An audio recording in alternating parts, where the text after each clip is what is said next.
Ben ritrovati dalla redazione. Conferma della sentenza di primo e secondo grado, 21 anni e 6 mesi di carcere, e la richiesta di condanna formulata in aula dal sostituto procuratore generale della Corte d'Appello di Venezia, Paola Tonini, per Don Paolo Piccoli, il prete accusato di aver ucciso Monsignor Giuseppe Rocco, l'ex parroco di Santa Teresa, trovato senza vita nella sua stanza della Casa del Clero di Trieste il 25 aprile del 2014.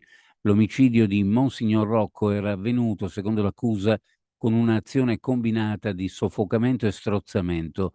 C'è stato spazio in aula anche per la difesa, con gli avvocati Vincenzo Calderoni e Alessandro Filippi, che hanno sostenuto l'innocenza di Don Piccoli.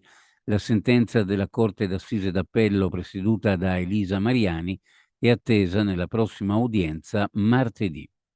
Risarcimento per 190.000 euro a favore dei congiunti, due figli e il nipote dell'anziana Caterina Marchesan, 97 anni, deceduta l'8 ottobre del 2021 all'ospedale di San Polo, a distanza di 43 giorni dalla caduta avvenuta in Casa Serena.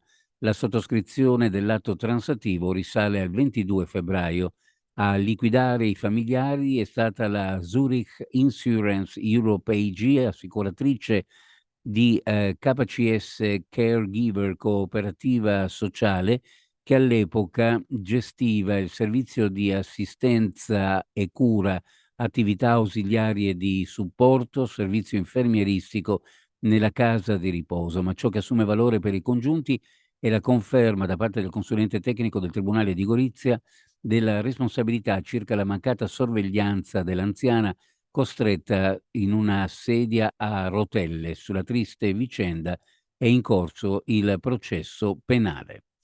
Sul bando per incentivare l'installazione di impianti fotovoltaici, alle domande pervenute successivamente al 16 ottobre del 2023 è stata data copertura attraverso l'ulteriore stanziamento di 50 milioni che il Consiglio regionale, sulla base dell'andamento delle istanze, ha stabilito di mettere a disposizione sull'esercizio 2024, essendo stato rimosso il termine del 15 novembre. Ad oggi risultano in istruttoria 3.925 domande, mentre le risorse residue ammontano a 20.221.979,06 euro, e in particolare dall'attivazione del bando risultano 17.474 domande liquidate, 86.715,4 kW complessivi incentivati, 145.395,7 kWh di capacità di accumulo, 49.959 tonnellate di CO2 risparmiabili in un anno.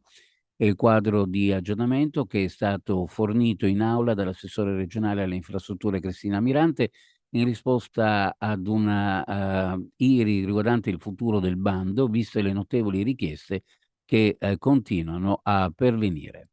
La Giunta regionale, su proposta dell'assessore all'istruzione del Friuli Venezia Giulia Alessia Rosolen, ha approvato il calendario scolastico regionale 2024-2025 per le scuole dell'infanzia statali e paritarie. L'inizio delle lezioni viene fissato per l'11 settembre 2024 con termine il 28 giugno 2025. Sono 223 i giorni utili per lo svolgimento della didattica, ai quali andrà sottratta la festa del Santo Patrono se ricadente in un giorno coincidente con le lezioni. Per le scuole primarie e secondarie di primo grado e secondarie di secondo grado, statali e paritarie, l'avvio delle lezioni è previsto sempre l'11 settembre 2024, ma si concluderà il 7 giugno 2025 per un totale di 205 giorni utili per lo svolgimento delle lezioni, ai quali andrà sottratta la festa del patrono se ricadente in un giorno coincidente con le lezioni.